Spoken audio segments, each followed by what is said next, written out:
All right, welcome to The Explainer. Today we're going to break down something we do, I don't know, thousands of times a day, but probably never really think about: walking.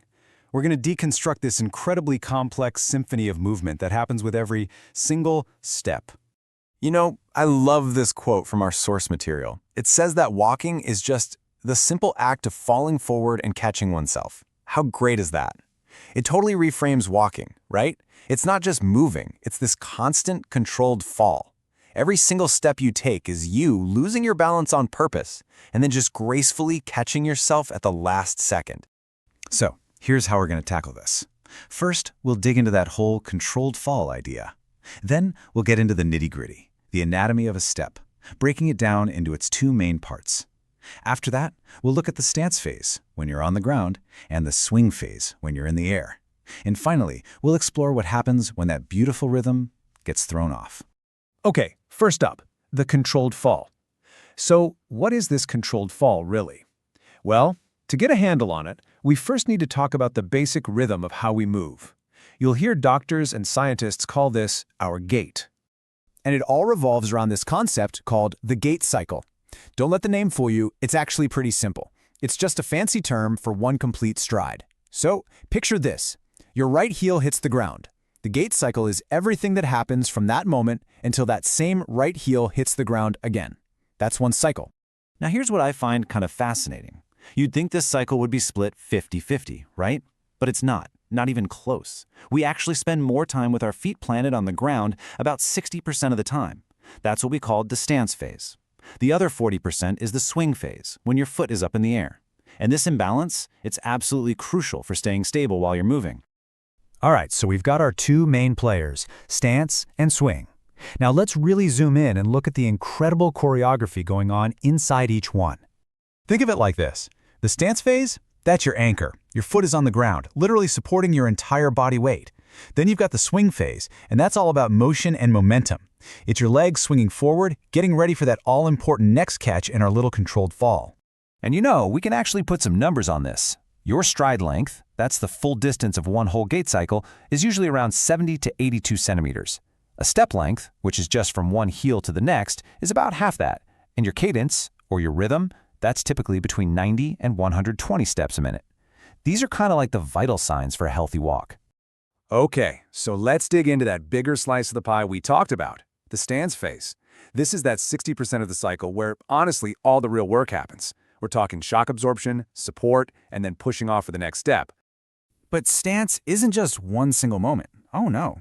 It's actually a super fast 5-part sequence. It all kicks off with your heel hitting the ground. That's initial contact. Then your foot goes flat to take the impact. You balance your entire body over that one leg for a split second, then your heel lifts off, and finally your toes give you that last powerful push to propel you forward. It's incredible. It's this really beautiful rolling motion when you see it slowed down. Your foot basically acts like a rocker on a rocking chair, just smoothly transferring all that energy from the second your heel hits the ground all the way through to that final push-off from your toes. That super fluid transfer is exactly what makes walking so ridiculously efficient. All right, so that's the foot on the ground. But what about the other 40% of the time? While one leg is doing all that hard work, the other one is airborne. And that, my friends, is the swing phase. The swing phase seems simpler, but it has 3 absolutely critical jobs. First, it's got to accelerate your leg forward, kind of like a pendulum. Next, and this is a bigger deal than you might think, it has to make sure your foot actually clears the ground so you don't trip. And finally, it has to slow everything down, hitting the brakes at just the right moment to set up a perfect landing for the next step. I mean, you can almost feel the physics happening here, can't you? You get this powerful burst of momentum as your leg swings through, and then it's followed by this moment of incredible, precise control as your muscles fire to slow it all down, getting it ready to land and become the new anchor. So when you put it all together, you see this complex, coordinated symphony of movement, right? But what happens when one of the musicians is, a little out of tune? Because this process is so intricate, even a small disruption can really mess with the whole rhythm.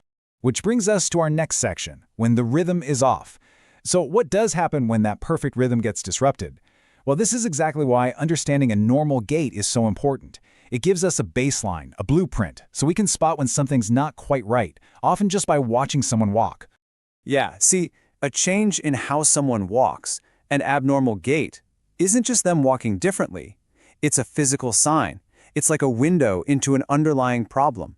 It could be anything from pain to muscle weakness or even a neurological issue that's messing with the brain's control signals.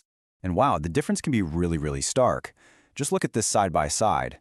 On the left, you've got a typical fluid gait. The person's upright, their stride is long. Now look at the right. This is a Parkinsonian gait. Notice the stooped posture, the arms aren't really swinging, and the steps are so much shorter, almost a shuffle. The entire symphony has just completely changed. And this is just one example. There are so many types of these altered rhythms. You have an antalgic gait. That's basically a limp, right? It's your body trying to spend as little time as possible on a painful leg. Or there's a steppage gait, where someone has to lift their knee really high, almost like they're marching, just to keep their toe from dragging. Every single one of these patterns tells a different story about what's going on inside the body. And really, that's the key takeaway here. Our gait, the way we walk, is a fundamental indicator of our health. It's so much more than just getting from point A to point B. It's this complex performance that acts as a kind of vital sign, reflecting the well-being of our entire neurological and musculoskeletal systems. So let's circle all the way back to where we started. If walking really is a controlled fall, then what does the quality of our catch say about our overall well-being? Think about that. The next time you're out for a walk, just for a second, pay attention to that incredible, silent symphony that's happening with every single step you take. What might it be telling you?